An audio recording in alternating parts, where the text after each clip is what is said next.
Hi, and welcome to Israel Undiplomatic. I'm Ruthie Blum, and I am here with my co-host, Mark Regev, who's actually not in the studio this week. He's somewhere abroad. Hi, Mark. Hi, Ruthie. Good to be with you. It's good to be with you, too, even though it's across an ocean. So what I'd like to do today is discuss the meeting between President Donald Trump and Prime Minister Benjamin Netanyahu that took place yesterday. And afterwards, the two came out to the Oval Office and they made a statement and then gave a very, very lengthy press conference. So I'd like to ask you, what did you take away? What struck you the most about those statements and journalists' questions? Well, anyone who watched the press conference of the two leaders, of the Prime Minister and the President, most of the issues, if you look at the time, weren't directed about Israel or the Middle East at all. Obviously, issues of tariffs and other issues were discussed at length by the President. But I thought the issues, when they did discuss our issues, Israeli issues, Middle Eastern issues, I thought it was very important what was said. And, the whole Washington visit was sort of last minute, at least for the members of the public. He was on an official visit to Hungary, and then suddenly we heard, out of the blue, I'm sure it wasn't out of the blue for the Prime Minister, but for us in the watching public, it was out of the blue that he was going suddenly from Hungary to Washington for a meeting with the President, which made Netanyahu not only the first world leader to have met the President after he was inaugurated, he's the first world leader to meet the President twice since inauguration. And as they kept saying on the international media, the first one to meet the President since he put these tariffs on all these countries, including Israel. So I think there's an important message here. Before we get to the content of the press conference, I want to say the following. It's clear that the big headline that came out was this issue of America starting direct talks with the Iranians starting this weekend. And it just reminded me a decade ago when there was an Obama White House. America started talking to the Iranians and Israel found out, but we weren't officially informed. In other words, we were deliberately kept out of the loop. And I want to say it's a testament to the current state of U.S.-Israel relations that this American decision and announcement was done in coordination with the Israelis, keeping the Israelis in the loop, allowing Netanyahu to hear it directly from the president before it was officially announced.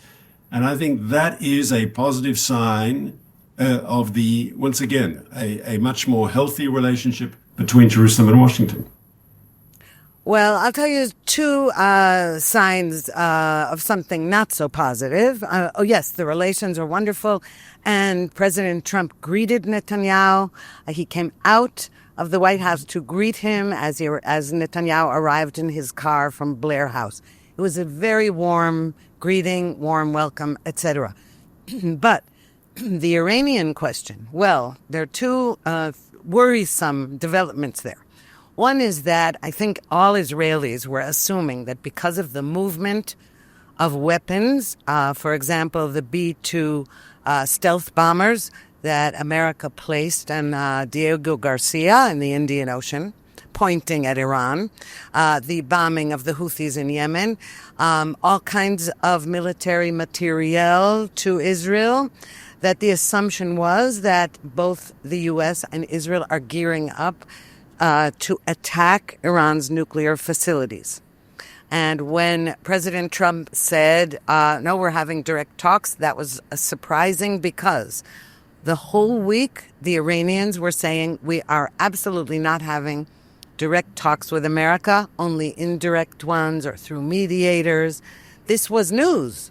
This was the first anybody had heard that the Iranians had agreed to direct talks. So these talks are supposedly going to take place in Oman.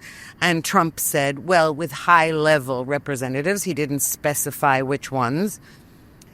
So that was, I think, disappointing because you can't trust Iran. And I don't care what deal they make. It's not a deal that can be trusted.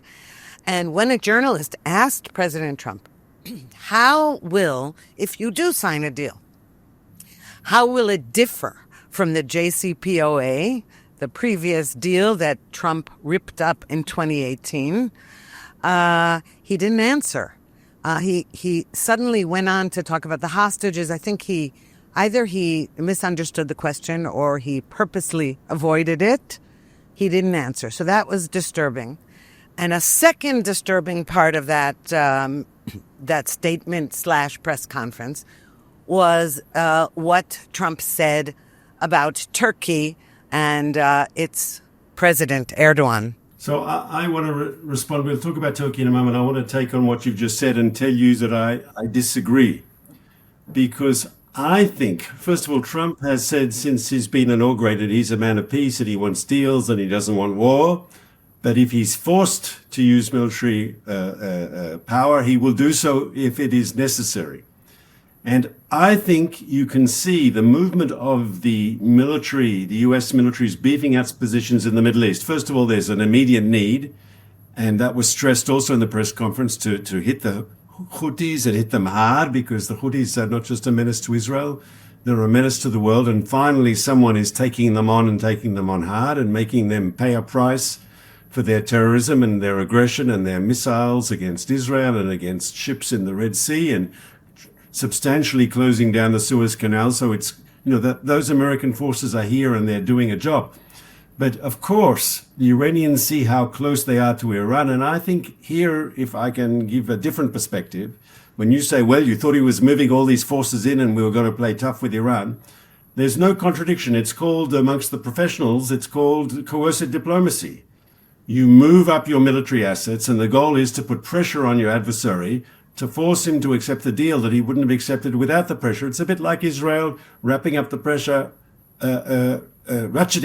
I should say, on Hamas to try to get a deal to get hostages out. Yes, the use of military power, or the threat of the use of military power in the American case, to try to get a better deal. I said it on a previous podcast, when Nixon wanted peace with North Vietnam and to end the Vietnam War, but he wanted to do it on terms acceptable to the United States. He bombed Hanoi to Kingdom Come, not because he wanted to bomb Hanoi, he wanted to incentivize a peace deal, a better deal. And I think that's what Trump is doing. Yes, well, he may be doing that. And I don't deny that it's significant that he's moved weapons and an aircraft carrier, etc. My problem is, A, he's not bombing. You said, yes, they bombed Hanoi. Well, Trump is not bombing any targets in Iran right now. And second, what does that mean, a better deal? When he was asked, how will it differ? If they do agree to a deal, how will it differ from the previous one? And he didn't answer. And my trouble is with this, that if Iran agrees to a deal, it will be a fictitious one. My criticism isn't of Trump, other than to say I hope that he's not going to be bamboozled by the regime in Tehran, because this isn't the time to let that happen, especially with the Iranians disgruntled and yelling, death to the dictator in protests. If Trump is persuaded that the Iranians mean to make a deal that prevents them from obtaining nuclear weapons, which, by the way, they keep denying that they're building, well, then it's going to be problematic. So that worries me. It doesn't worry me that he's using it as a tactic. It worries me, what if they agree to it? And then what? I think we have to worry about the following. It's clear what the Iranians will try to do. They don't want Trump to attack. They don't want to be on the receiving end of U.S. ordinance. And what they'll do is they've agreed to negotiate, and then they'll try to string it out and not give anything up, right? So I hope there's a clear timetable on this, that the Washington won't allow that to happen. That if the Iranians don't negotiate seriously, it can't be a game. Yes, it can't be just effective, drawing out talks. That's what happened in the past, yes? You draw out talks until it becomes meaningless, and that's your way of getting the pressure on. The only way to get a deal with Iran, and here I listened to the Prime Minister's language very clearly. the Prime Minister said, oh, we're in favor of diplomacy if you can get a deal like the one that was in Libya. Now, he didn't say that accidentally. The Libyan case was actually a clear example of a regime that had a dangerous nuclear program, who actually gave up the program, in contrast to the JCPOA, the deal that was done during the Obama administration that Israel was against. The deal with Libya actually had Libya give up its nuclear weapons. There's no doubt that that was a deal with a real result. It wasn't something fictitious. It didn't just stall the program. It didn't just put the program on ice and they could take it out of the freezer when they decided to. It actually dismantled their nuclear program. And Netanyahu said clearly, if you can get that through negotiation, that's a good thing. Now, I agree the probability of the Iranians agreeing to that is very, very low. But there's no chance, zero chance they'll agree to anything of the sort unless there's amazing, massive pressure on them. And hopefully that's what the Americans will be doing. I also want to say the following, and if I can make a comparison with the way Trump has treated Putin. Trump has opened the door to Putin to seriously negotiate on the question of the Ukraine, rightly or wrongly, depending on your opinion. But now that Putin has so far showed himself to be not serious, he's talking about sanctions, he's talking about pressure on the Russians. In other words, he opened the door, and if they don't walk in the door, he will be tough. And he has legitimacy to be tough because he can say, I offered you another outcome. And I think the same applies tenfold when you're talking about U.S. relations with Tehran. Okay, so the reason I disagree with that is if you read the late, great Middle East scholar Bernard Lewis, he always said there's a huge difference between, for example, Russia or the Soviet Union, that kind of war, a Cold War with the United States, and Iran, because Iran is suicidal in the sense of, unlike Russia, Putin is not suicidal and he doesn't want his people killed. Whereas Iran is an ideological jihadist regime that wants regional and global hegemony. It doesn't play by the same rules as the West or even Putin. It glorifies death. That doesn't mean that each Ayatollah wants himself to be killed, but they're willing to sacrifice their own people, as we see that all over the world. We see that with Hamas, Hezbollah. You are not dealing with rational actors. You're dealing with ideologically religious, or you could say political religious ideology that is radical beyond belief. And therefore, the same, we have mutually assured destruction doesn't work with a regime like Iran. So that's why I'm doubtful. And all I am hoping for is that whatever goes on with these negotiations, you say they've got to come to the negotiating table. Great.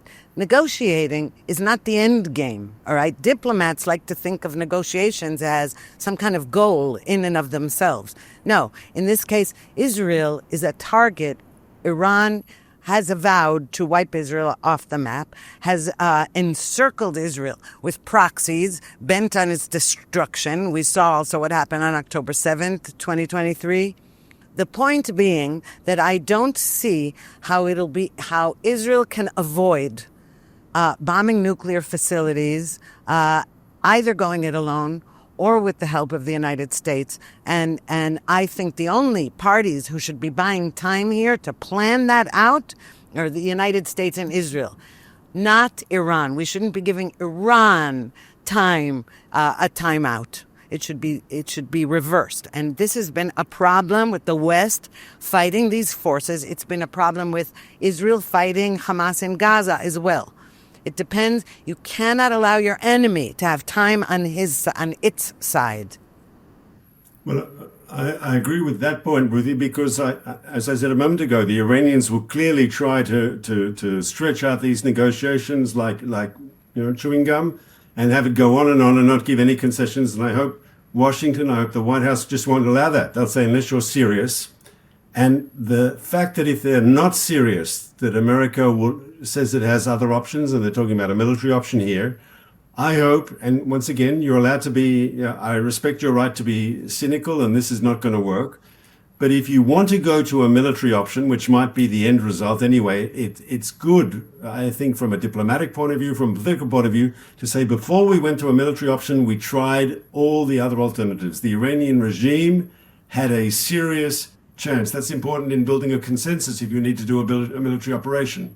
And so if you are right, and the Iranians don't compromise, don't agree under the pressure in these talks, to actually dismantle their nuclear program, and that has to be the goal. Not to freeze it like the JCPOA did so they can take it, as I said before, take it out of the cooler when it's at the right time for them, but actually to dismantle the program as was done in Libya under Gaddafi. If that's not achievable through diplomatic means, it'll be achieved by other means. And if the Iranians understand that, there is a chance, I'm not saying a good chance, but there's a chance that you will have a successful diplomacy. It's clear once again, you said diplomacy, everyone just loves negotiations, and you're right. That's where a lot of diplomats think. Just let's talking is better than other alternatives. No. Here we have to keep their eye on the ball. And the goal is Iran's military nuclear program will be dismantled. They cannot be allowed to get the bomb. They cannot be allowed to continue being a threshold nuclear country. That has to change. And that can be done two ways. And I think I'm paraphrasing both President Trump and Prime Minister Netanyahu. It can be done two ways. It can be done through diplomacy, or it can be done through military means, but the end goal will be achieved. Iran's nuclear program will be dismantled. Okay, so I just want to make one point before we move on to another topic of that press conference. And that is that it worries me more that Iran will agree to concede because the mullahs will be lying. And the question is, as we saw with the JCPOA, as bad as it was, it did have some kind of, bogus monitoring device in it or clauses. Because if Iran says no, that's easy. If Iran says yes, we're in trouble. Because the question is, you said they'll dismantle their nuclear capabilities. They won't. They might say they're doing it. And then you tell me how will it be different? Who will monitor it? And so, that is what worries me more than they're saying no, is that they say yes. But I'd like to also... Oh, go ahead. Yes. I wanted to say on that point that here we have to adopt the famous words of Ronald Reagan, who I think we're both old enough to remember as president. And he said when he was dealing with the Soviet Union, verify, trust, but verify. With Iranians, let's say you don't trust and you make sure you have to have verifiable mechanisms to make sure that they don't cheat.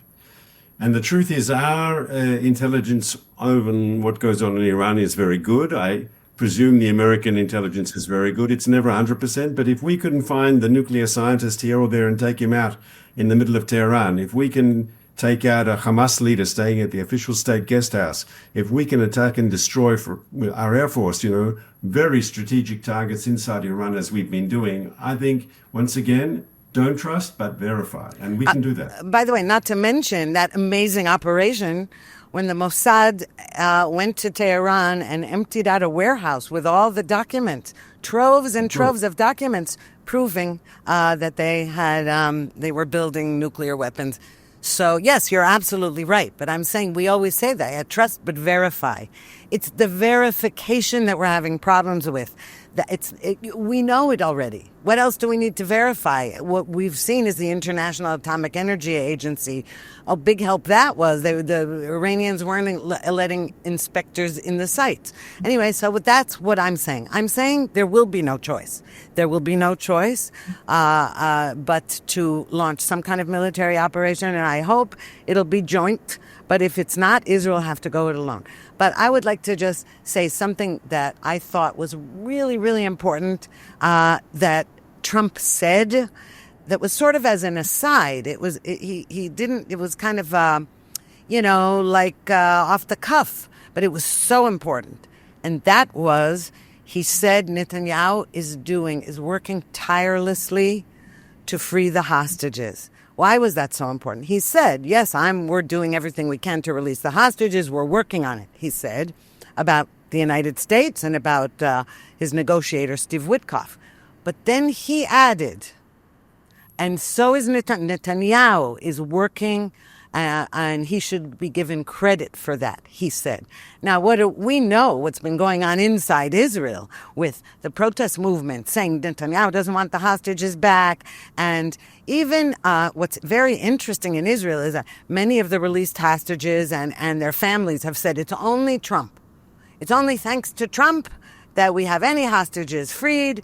Bibi doesn't want them, and anyway, he's not doing anything.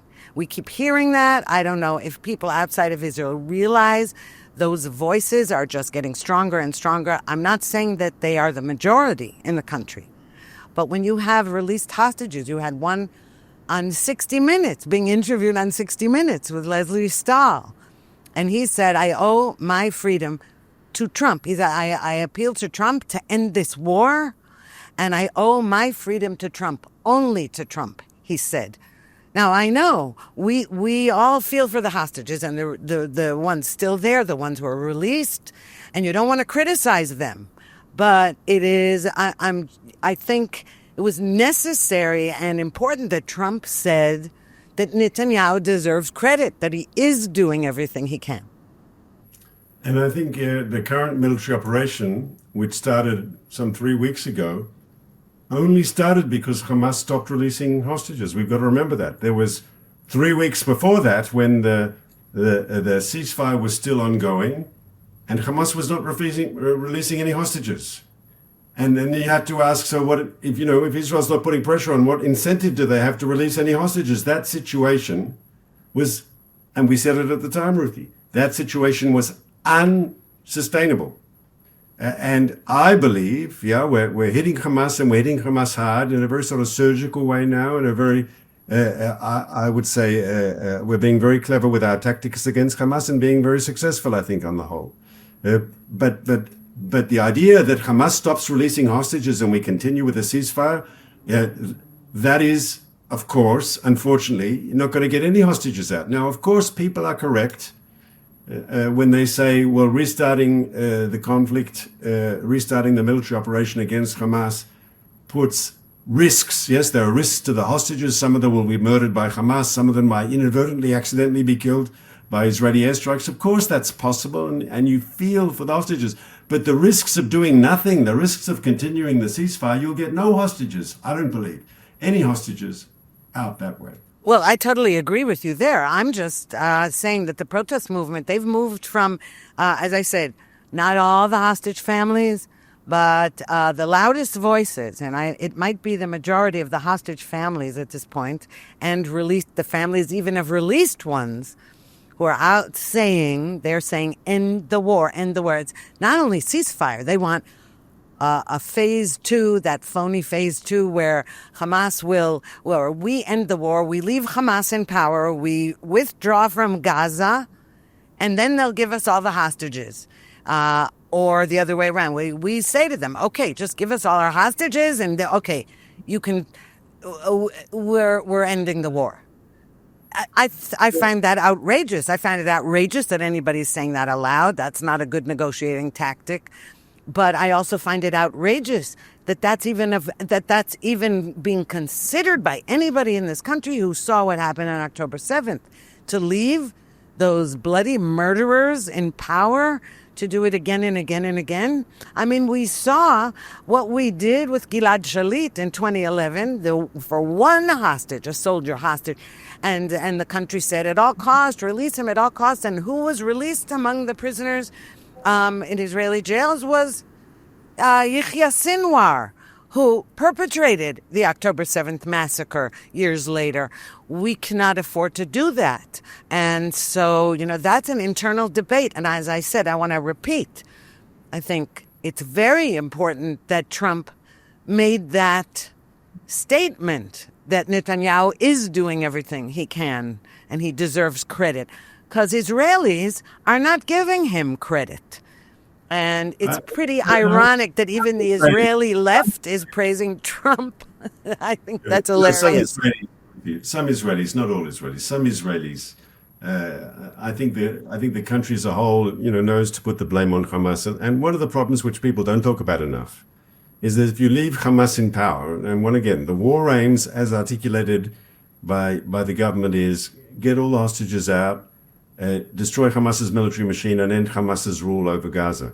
And if Hamas, and it's not going to happen, yes, but if you accepted the Hamas blackmail, yes, and you allow them to stay in power, who's going to go live on a border kibbutz, in a community close to Gaza if Hamas remains in power, right? People don't think about this. If Hamas remains in power, it just means we have to sit and wait for the next October 7th. Well, exactly. And many of the very same people who are saying just end the war and leave them there are people who actually their homes are in those communities.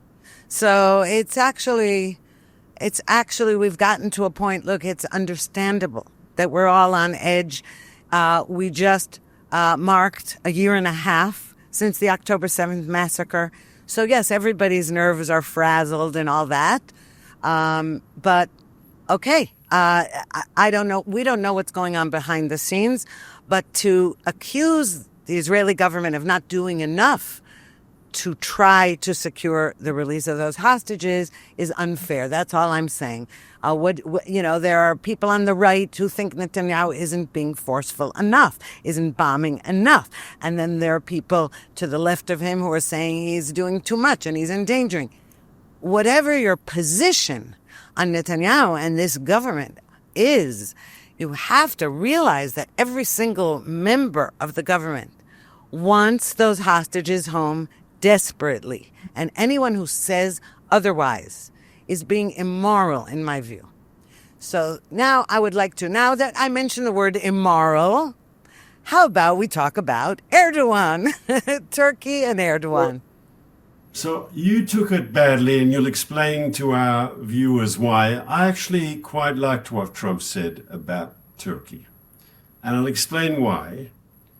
Turkey is going to have influence over the new government in Syria, according to everything that we have, according to all the information and all the understandings. That Turkey was a supporter of him when he was fighting Assad, and Turkey was very happy when he took over control of Syria.